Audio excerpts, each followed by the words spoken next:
ఇక్కడ అష్టభుజ నారాయణ స్వామి దేవాలయం, పుష్పభద్ర నారాయణ స్వామి దేవాలయం, హారతీ దేవాలయం, నందీశ్వర దేవం, నుడిగేశ్వర దేవాలయం, ఎన్నో దేవాలయాలు కట్టించిన చక్రవర్తిగా ఇక్ష్వాకు చరిత్రలో నిలిచిపోయాడు రెండవ శాంతనుడు. ఇది ప్రత్యేకంగా మీరు గుర్తుపెట్టుకోండి. ఇకపోతే చివరి చక్రవర్తి, ఈ వంశంలో చివరి చక్రవర్తి ఎవరయ్యా అంటే రుద్ర పురుషదత్తుడు. వీరపురుషదత్తుడు మనవడు రుద్రపురుషుడు, అందుకనే తాతయ్య పేరు పెట్టారు. కాకపోతే వాడి పేరు వీరపురుషుడు, ఇది పేరు రుద్రపురుషుడు. రుద్రపురుషుడు దత్తుడు అనేటటువంటి చక్రవర్తి పేరు చూద్దాం. ఆయన ఏం లేదు, సింపుల్ విషయం, రుద్రపురుషదత్తుడు.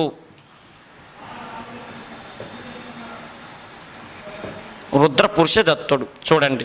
ఇప్పుడు ఈయన గురించి ఏమంటాడంటే చివరి ఇక్ష్వాక వంశ చక్రవర్తి, ఇక్ష్వాక వంశ చక్రవర్తి అని చెప్పి ఈయన పేరు చెప్తారు. ఒకటి. రెండో విషయం, ఈయన అంతా క్యాలిబర్ సమర్థుడైనటువంటి వ్యక్తి కాదు, దమ్ము ఉన్నటువంటి వ్యక్తి కాదు. పాపం ఒక అయోమయ పరిస్థితి. అయినా తన పూర్వీకులు తన రాజ్యంలో వాళ్ళ నాన్న వాళ్ళు తాతయ్య ఇచ్చిన రాజ్యాన్ని కాపాడాలని చెప్పి ప్రయత్నం చేశాడు. మరి బాగానే ఉంది. ఈయన గురించి తెలియజేసేటటువంటి శాసనాలు ఏమైనా ఉన్నాయా? అర్థమైనా? ఈయన గురించి తెలియజేసేటటువంటి శాసనాలు ఏమైనా ఉన్నాయంటే రెంటాల శాసనం. రెంటాల శాసనం అనేది ఇతని గురించి తెలియజేస్తుంది. ఓకేనా? రెంటాల శాసనం అని తెలియజేస్తుంది. ఇంకో విషయం ఏంటంటే ప్రతి చక్రవర్తికి నాగార్జున కొండ శాసనంలో అందరి చక్రవర్తుల గురించి ఉన్నాయి, అందరి చక్రవర్తుల గురించి ఉన్నాయి. కాకపోతే పర్టికులర్గా ఫలానా చక్రవర్తులు అన్నప్పుడు కొన్ని రెంటాల శాస్త్రం వీటిల్లో కూడా ఎక్స్ప్లెయిన్ చేయడం జరిగింది. నెక్స్ట్ ఈయన గురించి ఇంకో ముఖ్యమైన విషయం ఏంటంటే ఎగ్జామ్ పాయింట్ ఆఫ్లో అడిగే ఇంపార్టెంట్ బిట్ ఏంటంటే ఈ ఇక్ష్వాక చక్రవర్తిల్లో ఈయనకున్నటువంటి ప్రత్యేకత ఏంటంటే వీళ్ళమ్మ ఛాయాదేవి, వీళ్ళమ్మ పేరు ఛాయాదేవి. ఆ ఛాయాదేవి పేరు మీద నాగార్జున కొండలో అత్యంత ఎత్తైనటువంటి ఒక స్తూపాన్ని నిర్మించాడు. వాళ్ళ అమ్మగారి పేరు మీద నాగార్జున కొండలో ఛాయాస్తూపం అని చెప్పి ఒక స్తూపాన్ని నిర్మించిన చక్రవర్తి ఎవరయ్యా అంటే రుద్రపురుషదత్తుడు. డియర్ స్టూడెంట్స్, మన ఆంధ్రప్రదేశ్ రాష్ట్రంలో గ్రూప్ 2 ఎగ్జామ్ మెయిన్స్కి ప్రిపేర్ అవుతున్నటువంటి విద్యార్థులకి మన విజయవాడ హర్షిత అకాడమీ అందిస్తున్నటువంటి ఒక సదవకాశాన్ని వినియోగించుకోవాలని మేము కోరుకుంటున్నాం. ఏంటంటే ఎగ్జామ్ వాయిదా పడిందన్న విషయం అందరికీ తెలిసింది కాబట్టి మెయిన్స్ ప్రిపేర్ అవుతున్నటువంటి విద్యార్థులందరూ కూడా ఇంకా పర్ఫెక్ట్గా ఈ సబ్జెక్ట్ మీద అంటే అన్ని సబ్జెక్ట్ మీద సరైనటువంటి అవగాహనతో ఎగ్జామ్ రాయాలన్న ఉద్దేశంతో ఆన్లైన్లోను ఆఫ్లైన్లోను వివిధ రకాలైనటువంటి టెక్స్ట్ సిరీస్ని కండక్ట్ చేస్తుంది. ఈ అవకాశాన్ని ఆంధ్రప్రదేశ్ రాష్ట్రంలో గ్రూప్ 2 యాస్పిరెంట్స్ అంతా కూడా వినియోగించుకోవాలని కోరుతున్నాం. ముఖ్యంగా విద్యార్థులు గుర్తుంచుకోవాల్సిన విషయం ఏంటంటే మీరు ఎన్నిసార్లు ఆ సబ్జెక్టు చదివినా కూడా ఎగ్జామ్ ప్యాటర్న్ అనేటటువంటి తెలియాలి. అంటే ప్రతి ప్రశ్నని ఎలా అడుగుతున్నా అనేటటువంటి విషయాన్ని మీకు తెలియాలి. అది తెలియాలంటే ఎక్కువ ఎగ్జామ్స్ రాసినట్టయితే ఏ బిట్టుని ఏ టైప్లో అడగటానికి అవకాశం ఉంది, అదే బిట్టుని ఎన్ని రకాలుగా ఆన్సర్లను చేయడానికి వీలవుతుందని ప్రతి విషయాన్ని ఇప్పుడు ఎలా అంటే మనం ఆ ఎగ్జామ్స్ ద్వారా మనం ఎక్స్పీరియన్స్ సంపాదించుకుంటే అసలు ఎగ్జామ్కి దాన్ని బాగా ఆ అవకాశాన్ని వినియోగించుకోవచ్చు. ఈ అవకాశాన్ని మీరు ఇంటి దగ్గర ఉండి అంటే మీ అంతటి మీరు ఎగ్జామ్స్ ఏదన్నా ప్రాక్టీస్ పేపర్లు పెట్టుకొని చేస్తే అది సక్సెస్ కాలేరు. దీనికి అవకాశం కల్పిస్తున్నటువంటిది ఏంటంటే మన హర్షిత అకాడమీ విజయవాడ. వీళ్ళు ఏం చేస్తున్నారంటే ప్రతి సబ్జెక్టు ఎక్స్పర్ట్ అనేటువంటి లెక్చరర్స్ చేత ఈ ఎగ్జామ్ పేపర్లను తయారు చేయించడంతో పాటు ఎగ్జామ్ అయిపోయిన తర్వాత వాటిని అనాలిసిస్ చేయించడానికి కూడా మంచి అవకాశం ఇచ్చారు. దీనిని అతి తక్కువ ఫీజుతో వీళ్ళు అందిస్తున్నటువంటి అవకాశాన్ని మీరందరూ వినియోగించుకోవాలని కోరుతున్నాను. దీనిలో ప్రత్యేకంగా ఏపీపీఎస్సిలో ఆంధ్రప్రదేశ్ హిస్టరీకి సంబంధించినటువంటి 75 మార్కులకు సంబంధించినటువంటి దాన్ని ప్రతి ఎగ్జామ్ని అంటే ఆఫ్లైన్లోను ఆన్లైన్లోనూ నేనే వాటి గురించి ఎక్స్ప్లెయిన్ చేస్తాను. విద్యార్థి మిత్రులు అందరూ కూడా ఈ సదవకాశాన్ని వినియోగించుకోవాలి. ఇంకా 45 రోజులు టైం ఉంది కాబట్టి ఇప్పటి నుంచి ఎగ్జామ్స్ రాయటం మొదలుపెట్టినా కూడా రేపటి రోజున ఖచ్చితంగా మీరు సక్సెస్ అవుతారని మాట ఇస్తుంది హర్షిత అకాడమీ. దీనికి సంబంధించినటువంటి ఇంకా ఏమన్నా ఫుల్ డీటెయిల్స్ కావాలనుకుంటే ఈ నెంబర్కు సంప్రదించగలరు. తన తల్లి పేరు మీద నాగార్జున కొండలో ఛాయాస్తూపాన్ని నిర్మించాడు. అది ఒకటి. రెండోది, ఈయన పరిపాలన చేస్తున్న సమయంలో రాజ్యాన్ని కాపాడుకోవాలి, ఏం సంస్కరణలు చేయకపోయినా పర్లేదు, రాజ్యాన్ని కాపాడుకోవాలని ప్రయత్నం చేస్తున్నప్పుడు ఈయన రాజ్యం మీదకి మళ్ళీ పల్లవులు, ప్రాచీన పల్లవులు దండయాత్ర చేశారు. ప్రాచీన పల్లవులు అసలుకే ప్రాచీన పల్లవులు కాసుకొని ఉన్నారు. వీళ్ళ నాన్నకాలంలో వస్తే ఎలిశ్రీ గొప్పతనం వల్ల ఆ దండయాత్రను తిప్పికొట్టాడు. కానీ ఈయనకంత సామర్థ్యము లేదు, ఈయన కాలంలో అంత చక్రవర్తి ఈయనకి సరైనటువంటి అలాంటి సైనికుడు, ఒక గొప్ప సైనికుడు లేడు. ఇంకో ముఖ్యమైన విషయం ఏంటంటే, ఈయన పరిపాలన చేస్తున్నట్టుకల్లా దక్షిణ భారతదేశంలో మిగతా రాజవంశాలలో కూడా బలమైనటువంటి రాజులు తయారయ్యారు. అయినప్పటికీ కూడా ఈయన యుద్ధాల మీద కాన్సన్ట్రేషన్ చేయకుండా తన రాజ్యంలో మతపరమైనటువంటి, ఈయన కూడా హిందూ మతాన్ని పోషించాడు. హిందూ మతాన్ని పోషించి తన రాజ్యాన్ని హిందూ మత కేంద్రంగా తీర్చిదిద్దాలని ప్రయత్నం చేస్తుండు. అయితే అప్పటికి ఇక ప్రాచీన పల్లవ చక్రవర్తి ఎవరంటే సింహవర్మ అనేటటువంటి వ్యక్తి దండయాత్ర చేసి క్రీస్తు శకం 300 సంవత్సరంలో ఇక్ష్వాక రాజ్యాన్ని ఓడించి ఇక్ష్వాక రాజ్యాన్ని తమ ప్రాచీన పల్లవ రాజ్యంలో కలుపుకున్నారు.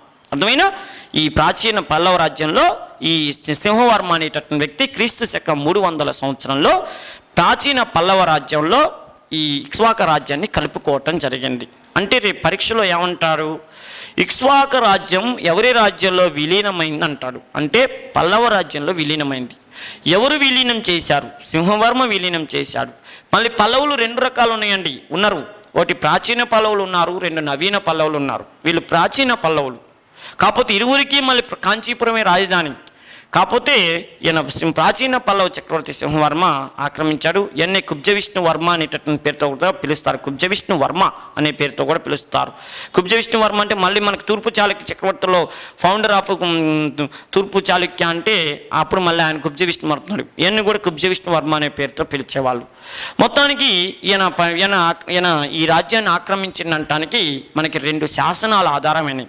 ఆ 2 శాసనాలు ఏంటంటే అవి వీళ్ళే కాదు, ఇక్ష్వాకుల శాసనాలు కాదు, పల్లవుల శాసనాలు. ఒకటి సింహవర్మ వేయించినటువంటి మంచికల్లు శాసనం, సింహవర్మ వేసినటువంటి మంచికల్లు శాసనం అనేది ఒకటి. రెండోది గుంటూరు జిల్లా ప్రత్యేకంగా పల్నాడు ఏరియాలో లభించినటువంటి మైదవోలు శాసనం. ఈ మైదవోలు శాసనాన్ని ఎవరు వేయించారంటే ప్రాచీన పల్లవ చక్రవర్తి అయినటువంటి శివస్కంద వర్మ అనేటటువంటి వాడు మైదవోలు శాసనం వేయించాడు. చూడండి, ఈ రాజ్యాన్ని ప్రాచీన పల్లవులు ఆక్రమించారు అనటానికి ఆధారమైనటువంటి శాసనాలు, ఒకటి మంచికల్లు శాసనం, 2 మైదవోలు శాసనాలు. ఈ 2 శాసనాలు శివస్కంద వర్మ ఆయన ఈ సింహవర్మ మంచికల్లు శాసనం వేయించాడు, మైదవోలు శాసనం శివస్కంద వర్మ ప్రాచీన పల్లవ చక్రవర్తులు వేయించారు. ఇది మనకి మన ఇక్ష్వాకు రాజ్యానికి సంబంధించిన చక్రవర్తుల యొక్క పరిపాలన విధానం. మరి వీళ్ళ పరిపాలన కాలంలో అడ్మినిస్ట్రేషన్ ఎలా ఉందంటే, వీళ్ళ పరిపాలన కాలంలో మొత్తం పరిపాలన అంతా కూడా వీళ్ళ కాలంలో ప్రధానంగా శాతవాహనుల పరిపాలనా విధానాన్ని పోలి ఉన్నది. ఎందుకంటే వీళ్ళు శాతవాహనులకి మొదట సామంతులు కావటం వల్ల వీళ్ళ పరిపాలన మొత్తం కూడా ఆంధ్ర శాతవాహనుల పరిపాలనా విధానాన్ని పోలి ఉండేది. అర్థమైందండి? ఆంధ్ర శాతవాహన పరిపాలన విధానమే ఉండేది. ఓ ముఖ్యమైన విషయం ఏంటంటే వీళ్ళ కాలంలో అధికార భాష ఏందయ్యా అంటే ప్రాకృతం అనేటటువంటిది అధికార భాష. ప్రాకృతం ఎందుకు? శాతవాహనులు ప్రాకృత భాషని రాజభాష చేశారు కాబట్టి అదే విధానం వీళ్ళు కూడా కంటిన్యూ చేశారు కాబట్టి ప్రాకృతం వీళ్ళ అధికార భాషగా ఉండేది. రెండో విషయం ఏంటంటే వీళ్ళ అధికారిక చిహ్నాన్ని మాత్రం వీళ్ళు మార్చుకున్నారు. శాతవాహనుల పరిపాలన అధికారిక చిహ్నం సూర్యుడు అధికార చిహ్నం అయితే వీళ్ళు ప్రత్యేకంగా సింహం అనేటటువంటి దాన్ని వీళ్ళు అధికారిక చిహ్నంగా తీసుకున్నారు. మళ్ళీ పరీక్షలో డిఫరెంట్ ఉంటాయి. ఉదాహరణకి సింహం ఎవరిది అంటాడు, లేకపోతే పంజాయెత్తిన సింహం ఎవరిది అంటాడు. పంజాయెత్తిన సింహం మన ఆంధ్ర చరిత్రలో విష్ణుకుండెలకు సంబంధించింది. వీళ్ళది మామూలు సింహం అనేటట్టు గుర్తుపెట్టుకోండి. నెక్స్ట్ వీళ్ళ కాలంలో అధికార భాష ఏంటంటాడు. అధికార భాష ప్రాకృతమైంది కదా. అధికార మతం కొన్ని రోజులు హిందూ మతం ఉంది, అర్థమైందా? హిందూ మతం ఉంది, తర్వాత బౌద్ధ మతం అనేది తర్వాత కాలంలో అధికారిక మతం అయింది. అంటే వీళ్ళు రేపు పరీక్షలు అడుగుతాడు, సీక్వెన్స్లో పెట్టమంటాడు. ఒక్కోసారి ఏమంటాడు అధికారిక మతం అనకుండా ఏ మతాన్ని కొనసాగించారంటాడు. అప్పుడు దొరికిపోవాలి. ఎట్లా? ఫస్ట్ చక్రవర్తులు ఏ మతాన్ని పోషించారు, రెండో చక్రవర్తి ఏ మతం పోషించారు. చూడండి, ఫస్ట్ చక్రవర్తి శాంతమూలుడు హిందూ మతాన్ని పోషించబట్టేగా ఆయనకు మంచి పేరు వచ్చింది. తర్వాత బౌద్ధ మతాన్ని వీరపురుషదత్తుడు పోషించాడు. అందుకని హిందూ మతం బౌద్ధ మతం కంటిన్యూ అంటే వరుస క్రమంలో ఇట్లా రాసుకుంటూ పోవాలి. అలానే మళ్ళీ బౌద్ధ మతం ముందు రాసి హిందూ మతం తర్వాత రాయకూడదు. ఎందుకంటే ఫస్ట్ చక్రవర్తి ఏది ఆదరిస్తుందో దాన్ని మనం ఫస్ట్ రాయాలి. హిందూ మతాన్ని బౌద్ధ మతాన్ని పోషించారు. నెక్స్ట్ వీళ్ళ కాలంలో ప్రత్యేకంగా ముఖ్యమైన విషయం ఏంటంటే ఇలా అధికారం మతం బౌద్ధ మతం, హిందూ మతం బౌద్ధ మతం అన్నాం. ఇంకో ముఖ్యమైన విషయం ఏంటంటే వీళ్ళ పరిపాలనా కాలంలో వర్తక వ్యాపారాలు ఎలా ఉన్నాయి. వీళ్ళ పరిపాలనా కాలంలో వర్తక వ్యాపారాలు ఎలా ఉన్నాయంటే వీళ్ళు ఆ రోజుల్లో వీళ్ళకి ఆర్థిక సౌధం, వీళ్ళకి ఆర్థిక అభివృద్ధి ఏంటంటే వ్యవసాయం ప్రధానమైన ఆదాయం. వ్యవసాయమే ప్రధానమైన ఆదాయం. ఎవరి కాలంలోనైనా ఆ రోజుల్లో చక్రవర్తుల కాలంలో వ్యవసాయమే ప్రధానమైన ఆధారంగా ఉండేది. తర్వాత ప్రత్యేకంగా వ్యాపారం, విదేశీ వ్యాపారం, నౌకా వ్యాపారం ద్వారా అద్భుతమైనటువంటి ఆదాయం వచ్చేది. అయితే వీళ్ళ కాలంలో సమాజంలో మొత్తం 18 రకాలైనటువంటి వృత్తి సంఘాలు, అంటే వ్యవసాయానికి అనుబంధమైనటువంటి వృత్తి సంఘాలు 18 వృత్తి సంఘాలు ఉన్నాయి. ఈ 18 వృత్తి సంఘాలలో వీళ్ళ కాలంలో 2 శ్రేణులకి వాటిని ఆ వృత్తి సంఘాలను ఏమంటారంటే శ్రేణులు అంటారు. శ్రేణులు వృత్తి సంఘాలని వీళ్ళ కాలంలో ఏమని పిలిచేవాళ్ళు? శ్రేణులు. ఈ శ్రేణులు ప్రతి ఒక్కరు వీళ్ళొక్కళ్ళ కాలంలోనే కాదు, మన భారతదేశంలో గుప్తుల కాలంలో కానీ ఆంధ్ర శాతవాహనుల కాలంలో కానీ వర్తక సంఘాలు 18 ఉండేవి. ఒక్కొక్క వర్తక సంఘాన్ని ఒక్కొక్క శ్రేణితో పిలిచేవాళ్ళు. అట్లా మొత్తం ఎన్ని శ్రేణులు ఉన్నాయి అంటే 18 రకాల శ్రేణులు ఉన్నాయి.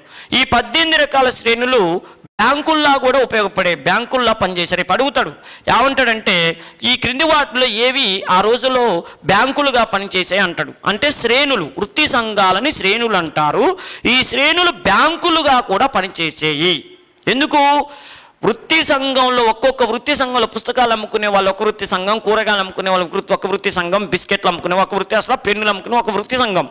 ఈ వృత్తి సంఘం వాళ్ళందరికీ వాళ్ళ వృత్తి సంఘం వాళ్ళు ఏం చేసేవాళ్ళంటే డెవలప్మెంట్ కావటానికి, షాపులో వస్తువులు కొనుక్కోవటానికి, దేనికోవడానికి లోను సౌకర్యం కల్పించేవాళ్ళు. అంటే వాళ్ళ వృత్తి సంఘంలో వాళ్ళకి లోను సౌకర్యం కల్పించేవాళ్ళు. ఉదాహరణకు పుస్తకాలు అమ్ముకునేటటువంటి వృత్తి సంఘం, బుక్ స్టాల్కి సంబంధించిన వృత్తి సంఘం ఉందనుకోండి. వాళ్ళలో పెద్ద బుక్ స్టాల్ ఉంటాడు, చిన్న బుక్ స్టాల్ ఉంటాడు, ఫుట్పాత్ మీద అమ్ముకునేవాడు ఉంటాడు. వాళ్ళకి ఆ ఆదివారం నాడు ఎప్పుడో ఒకరోజు మీటింగ్ జరుగుద్ది. అప్పుడు ఆ చిన్న ఫుట్పాత్ మీద పుస్తకాలు అమ్ముకునేవాడు ఆ అధ్యక్షుని అడుగుతాడు, అయ్యా నేను కూడా మీ పుస్తకాల అసోసియేషన్లో నేను మెంబర్ని, అంటే మీ శ్రేణిలో నేను సభ్యుణ్ణి, మరి నేను మీ స్థాయికి రావాలంటే నాకు ఎవడో పుషింగ్ అయిపోతే నేను ఎట్టొత్తయ్యా అంటాడు. నీకేం కావాలో చెప్పురా అంటే నేను నెలకింత కడతా, నాకు కొద్ది లోన్ సౌకర్యం ఇవ్వండి. ఫుట్పాత్ మీద అమ్ముకుంటుంటే నాకు ఇబ్బంది అవుతుంది, ఓ డబ్బా కొట్టు పెట్టుకుంటా, లేకపోతే చిన్న స్టోర్ పెట్టుకుంటా, నేను కూడా డెవలప్ అవుతుందా అంటే అప్పుడు ఆ శ్రేణి వర్గానికి చెందిన అధ్యక్షుడు కోశాధికారులు అతడికి లోను సౌకర్యం ఇస్తారు. అలా సంస్థకున్న అసోసియేషన్కున్న ఫండ్లో కొంత లోన్ సౌకర్యం ఇస్తారు. అప్పుడు దీన్ని బట్టి మనకి ఇంత స్టోరీని వాడు ఒక బిట్టులో అడుగుతాడు, ఏమంటాడు? బ్యాంకులుగా పనిచేసి, ఇప్పుడు మనకు బ్యాంకులు అంతేగా చేసేది, లోన్ సౌకర్యం ఇస్తున్నాయి, అట్లాగే బ్యాంకులుగా పనిచేస్తున్నాయి. మరి ఆ రోజుల్లో ఎంత వడ్డీని వసూలు చేసేవంటే 112% వడ్డీని వసూలు చేశాయి. ఇది ఆ రోజుల్లో వీళ్ళ పరిపాలన కాలంలో ఉండే. నెక్స్ట్ గ్రామ పరిపాలన కోసం, ఇక్ష్వాకుల కాలంలో గ్రామ పరిపాలన కోసం గ్రామ పంచక అని చెప్పి ఒక వర్గం ఉండేది. అంటే ప్రత్యేకంగా ఈ గ్రామాల్లో ఎవరెవరికి ఏమి సౌకర్యాలు కావాలి వాటన్నిటిని సమకూర్చడం కోసం గ్రామ పంచక అనేటువంటి ఒక వర్గం కూడా పనిచేసేది. ఈ విధంగా వాళ్ళ పరిపాలనా విధానం ఉండేది. నెక్స్ట్ విషయం ఏంటంటే వీళ్ళ పరిపాలనా కాలంలో ప్రధానంగా శ్రేణులు, ఈ శ్రేణుల్లో అధ్యక్షుని ఏమంటారంటే శ్రేష్ఠి అంటారు. శ్రేణి అధ్యక్షుని శ్రేష్ఠి అంటారు. వీళ్ళు జరుపుకునే సమావేశాలను ఏమంటారంటే గోష్ఠి అంటారు. సమావేశాలని గోష్ఠి అనే పేరుతో పిలుస్తారు. ఇంకో ముఖ్యమైన విషయం ఏంటంటే వీళ్ళ పరిపాలనా కాలంలో శ్రేణుల్లో ఆనాడు ప్రసిద్ధి చెందిన శ్రేణులు 2 ఉన్నాయి. అంటే రేపు ప్రత్యేకంగా ఎగ్జామ్లు అడుగుతాడు. ఇక్ష్వాకుల కాలంలో ప్రసిద్ధి చెందినటువంటి శ్రేణుల్లో 2, ఒకటి ఏంటంటే ఒకటి ప్రత్యేకంగా మిశ్రిక శ్రేణి ఒకటి ఉంటుంది. ఇంకోటి ప్రత్యేకంగా తమలపాకుల శ్రేణి. సమాజంలో ఆ రోజుల్లో పాను నవలటం, తమలపాకులు తినటం అనేది ఒక గౌరవమైనటువంటి వృత్తి అనమాట. దాన్ని ప్రత్యేకంగా ఆ రోజుల్లో ఈ 18 రకాల శ్రేణుల్లో తమలపాకుల శ్రేణిని ప్రత్యేకంగా సమాజంలో గౌరవమైనటువంటి స్థానం చూసేవాళ్ళు. రెండోది మిశ్రిక శ్రేణి అని ఒక శ్రేణి ఉండేది. మిశ్రిక శ్రేణి అంటే అర్థం ఏంటంటే మిఠాయిలు తయారు చేసేటటువంటి శ్రేణి. ఈ మిఠాయిలు తయారు చేసే శ్రేణికి సమాజంలో రెండో ప్లేస్ ఉండేది. ఫస్ట్ ప్లేస్ తమలపాకుల శ్రేణి అనేటువంటి వాళ్ళకి ప్రత్యేకంగా ఉండేది. అర్థమైందండి. ఇలా ఇక్ష్వాకుల పరిపాలనా కాలం ఒక 75 సంవత్సరాల పాటు అవిచ్ఛిన్నమైన పరిపాలన చేసింది. ఇంకో ముఖ్యమైన విషయం ఏంటంటే వీళ్ళు శాతవాహనుల పరిపాలన విధానాన్ని అనుసరించారు. వ్యవసాయ రంగంలో కానీ ఏ రంగంలో కూడా వాళ్ళని అనుసరించారన్న విషయం మనకి దీన్ని బట్టి అర్థమవుతుంది. ఇది ఇక్ష్వాకుల పరిపాలన మొత్తం. మా ఎంకరేజ్మెంట్ కోసం మన హర్షిత్ ఇన్స్టిట్యూట్ యూట్యూబ్ ఛానల్ని సబ్స్క్రైబ్ చేసుకోండి, లైక్ చేయండి, అలానే షేర్